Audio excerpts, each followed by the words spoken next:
ఈ బాడీలో పార్ట్స్ అన్నీ ఎప్పుడో నిద్రాణ స్థితిలో జీవం లేకుండా ఉంటాయి. When soul comes in this body then only active అవుతాయి. ఓకే. జస్ట్ లైక్ రోబో ఏమిటి కనుక్కున్నాం, దాంట్లో ఎనర్జీ కావాలి కదా, బ్యాటరీయో ఏదో సజెషన్స్ అన్ని చిప్పులతో సహా పెడతాం, కానీ అది వర్క్ చేయాలి అంటే ఎనర్జీ ఉండాలి. దానికి ఇచ్చింది క్రియేటర్ ఎవరు? మానవుడే. దాని మేధస్సుని చిప్ ద్వారా ఈ ఫంక్షనింగ్ ప్రోగ్రామింగ్ అంతా చేసింది మానవుడే. అసలు ఆత్మ క్రియేటరు చూడండి, ఈ ఆత్మ ఈ బాడీలో ఉన్నప్పుడు ఆలోచన పరంగా మెదడుని వర్క్ చేయిస్తుంది, గుండెని కొట్టుకోవడానికి అది పని చేయిస్తుంది, చేతులకు పని చెప్తుంది, రక్తనాళాల్లోంచి కూడా రక్తం ప్రవహిస్తుంది. ఇదంతా శక్తి వచ్చిన తర్వాత ఆత్మ ఈ దేహాన్ని అవతరించిన తర్వాత హృదయంలో.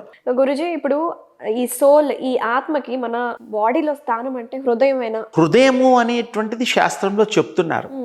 ఇప్పుడు కొంతమంది ప్రాక్టీసెస్లో హృదయ స్థానాన్ని ముఖ్యంగా దృష్టి పెట్టి ఈ మధ్య విశ్వవ్యాప్తంగా కొంత ఎక్కువ మంది ఫాలోవర్స్ అయినటువంటి రామచంద్రాజీ మిషన్ అని ఒకటి ఉన్నది. బాబూజీ అని ఉంటారు. ఇక్కడ హైదరాబాద్లో కూడా 1,00,000 మంది ఒకేసారి మెడిటేషన్ చేసే హాల్ని కూడా ఇక్కడ శంషాబాదు సమీపంలో, నాకు ఆ ఊరు పేరు స్ట్రైక్ అవ్వడం, అక్కడ వారు ఖానా గుర్తొచ్చింది. ఖానా అనేటువంటి గ్రామంలో అది మన ఎయిర్పోర్ట్కి దగ్గరలో ఉంటుంది. అక్కడ 1,00,000 మంది ఎట్ ఏ టైం, వరల్డ్లో ఫస్ట్ అంత పెద్దది. అక్కడ కూడా యోగాభ్యాసాలు ఇవన్నీ హార్ట్ మీదే. అందుకే ఈ విషయం చెప్పడానికి నేను మీ దృష్టికి తీసుకొస్తున్నా. రామచంద్రాజీ పరువు యొక్క విషయం ఇంత ప్రఖ్యాతి గాంచినది కాబట్టి వాళ్ళు హార్ట్ మీదే కాన్సన్ట్రేట్ చేస్తారు. ఆ డివైన్ లైట్నే వారు ప్రాక్టీసెస్ చేస్తారు. నేను కూడా వారు సజీవులై ఉన్నప్పుడు ఆ రామచంద్రాజీ వారి గురువుగారిని నేను పర్సనల్గా కలియడం, మీలాగా కూర్చొని సంభాషణ చేయడం అదృష్టంగా భావిస్తున్నాను. ఎందుకంటే అప్పట్లో వారు చాలా ప్రఖ్యాతంగా, తర్వాత ఎన్నో దేశాల్లో, ఇప్పటికీ 115-120 దేశాల్లో వారి యొక్క సంస్థలు ఉన్నాయి. అంటే ఇది ఎందుకంటే ఈ యొక్క సాధనా మార్గంలో వారొకరు, అలాగే మన వేరే ప్రాక్టీసెస్ చేసే వేరే వాళ్ళు కూడా ఉన్నారు.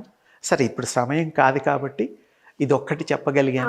ఆత్మ గురించి మాట్లాడు. ఆత్మ మీరు తపస్సు ద్వారా పొందొచ్చు, ఆత్మని సందర్శించవచ్చు. తపస్సు అంటే తప్పించిపోవడం. ఏదన్నా వస్తువు కావాలంటే తపిస్తూ ఉంటాం, అది కావాలి కావాలి అని.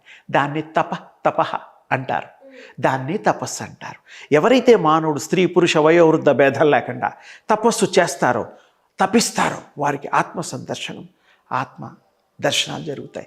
ఆత్మే మీరు అమ్మా మోక్షం కలగడం అంటారు. మోక్షం అంటే విడివడుట. మోక్షానికి అర్థం చెప్తా, బాగా గుర్తు చేసావు. మోక్షం అంటే అర్థము విడిపడుట. అంటే ఇప్పుడు ఉండే స్థితిని వదిలేసి ఇంకా బెటర్ పారమార్థ స్థితికి మీరు పొందుట, దాన్ని మోక్షము అంటారు. మోక్షంలో కూడా మీరు ఐడెంటిటీ చేసుకునే యోగం కూడా ఉంటుంది. అది నేను ప్రాక్టీసెస్ చేసేటప్పుడు మీకు ఇంకొక మారు దాని గురించి వివరణ చేస్తాను. ఇప్పుడు మన బాడీ ఏజ్ పెరిగే కొద్దికి బాడీ డీజనరేట్ అయిపోతూ ఉంటుంది, బాడీ కూడా ఏజ్ పెరుగుతూ ఉంటుంది. సో మనకు అనేక హెల్త్ ప్రాబ్లమ్స్ వస్తూ ఉంటాయి. సో అయితే ఆత్మకు కూడా ఏజ్ అనేది పెరుగుతూ ఉంటుందా? ఏమ్మా? ఆత్మని నేను కంపేర్ చేస్తున్నా, మన బాడీ అండ్ సోల్ని కంపేర్ చేస్తే ఆత్మకు కూడా వయసు. ఆత్మకి ఏజ్ లేదు, పుట్టుక కూడా లేదు, మరణం కూడా లేదు.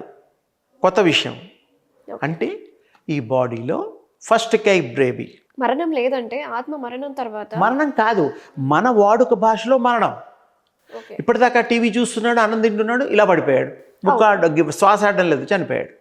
ఐస్ మీద పడుకోబెట్టడం, ఎవరినో పిలవడం, తీసుకెళ్ళడం చేస్తారు. అది కాదు, ఇన్ అండ్ అవుట్. ఇప్పుడు మీ ఆఫీస్ ఉంది, ఇక్కడ ఇన్ అండ్ అవుట్ బోర్డులు ఉండొచ్చేమో. ఇన్ అంటే రావడం, అవుట్ అంటే వెళ్ళడం, ఎగ్జిట్ అంటాం. కింద కూడా అన్ని చోట్ల వాడుతున్నారు. అంటే ఈ సోల్ ఎంట్రీ అవుతూ ఉంటుంది, ఎంటర్ అయింది, అది ఇన్ అయ్యింది. అంటే మన బాడీలో ఎంటర్ అయినప్పుడు ఇన్, మన బాడీ నుంచి అది దానిష్టంతో పోతోంది అమ్మాయి. మనం పంపిస్తే పోదు, చుట్టాల్లాగా కాదు అది. రండి బాబు రండి, 4 రోజులు మంచి పంచపక్ష పరిమాణాలు తిని వెళ్ళండి, 4 రోజులు హైదరాబాద్ అంతా చూపిస్తాం అంటే కుదరదు. ఆత్మిష్టం.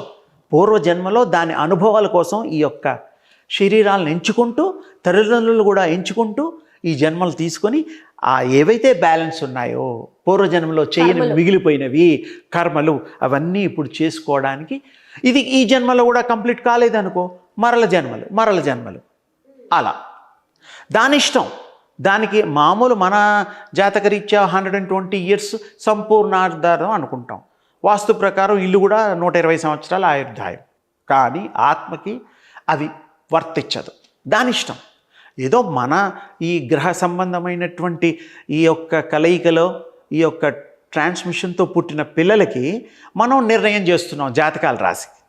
అసలు జాతకాలు రాసిన వాళ్ళకు కూడా సరిగ్గా జాతకం డిటో అయితే ఇక మరి అందరూ జాతకాలే నమ్మేవాళ్ళు కదా. అవును, జాతకాలు ఇప్పుడు 50-50గా ఉన్నారు. నేను కూడా నాకు డౌట్ ఉంది, మీ ద్వారా క్లియర్ చేసుకోవాలనుకుంటున్నాను. ఇప్పుడు మనిషి పుట్టినప్పుడు డాక్టర్స్ కావచ్చు, నర్సెస్ కావచ్చు, పలానా టైంకి 10-15కి 10:30కి పుట్టారని రాస్తారు. సో వాడు బయటకు వచ్చిన తర్వాత పిల్లవాడు బయటకు వచ్చిన తర్వాత రాస్తారు. కానీ ఫస్ట్ కాలు బయటికి రావచ్చు, తల రావచ్చు. అప్పుడు ఆ టైం నోట్ చేయట్లేదు కదా. What is the right time అసలు? జాతకం మరి అంటే చాలా మంది అప్రాక్సిమేట్ టైమే కదా రాసుకుంటుంది. భూ పతనం తర్వాత టైం తీసుకుంటున్నారు. ఫస్ట్ క్రై బేబీ చాలా మంది. అవునవును. అసలు ఆత్మ 7వ నెలలోనే మీ బాడీలోకి వస్తుంది, మానవుల బాడీలోకి. 7 నెలల గర్భవతికి అప్పుడు అసలైన ఆత్మ ఎంటర్ అవుతుంది. ఇది గమనించాలి. అంతకుముందు ఆత్మలు రావు. ఆ తర్వాత 9వ నెల కంప్లీట్ కాగానే డాక్టర్ గారు వారం అటో ఇటో లేకపోతే సిజరీన్ ఏదో చేస్తారు. ఈ మధ్య ఇంకోటి కూడా తప్పులు చేస్తున్నారు చాలామంది. మంచి జాతకం వేయించి మంచి లగ్నంలో సిజరీన్ చేయించి చేస్తున్నారు కదా, కావాలని చేయిస్తున్నారు. అప్పుడు జాతకం పనిచెయ్యదు. ఎలా పనిచేస్తుంది? నేచర్కి ఎగ్నెస్ట్గా చేసావు కదా. ప్రాకృతికంగా భగవంతుడు నిర్ణయించి ఇప్పుడు అదే జరుగుతుంది కదా స్వామి. అందుకనే వాళ్ళ జాతకాలు పనిచేయడం లేదు కదా.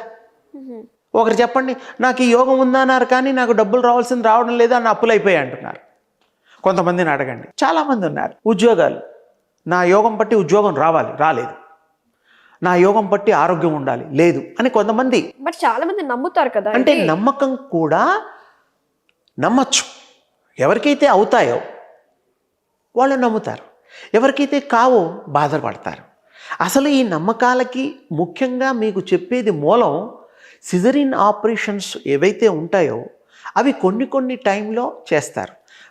పేగులు మెళ్ళో పిల్లాడు చుట్టుకున్నప్పుడు ఆపరేషన్ చేసి తీయాల్సి వస్తుంది. అవును, ఫ్లూయిడ్ లేకపోతే అలా కొన్ని ఉంటాయి. అంతేకాని ఈ ప్రకృతికి విరుద్ధంగా ఆ తల్లి న్యాచురల్ ప్రసవం ఏదైతే ఉందో ఇప్పుడు చాలా వరకు మీరు అన్నట్టుగా కావాలని మంచి రోజులు చూసి డబ్బున్నవాళ్ళు డబ్బు లేని వాళ్ళు ఆ సిజరీన్ చేసి తీస్తున్నారు. దానికి ఫలితాలు అంతగా రావు.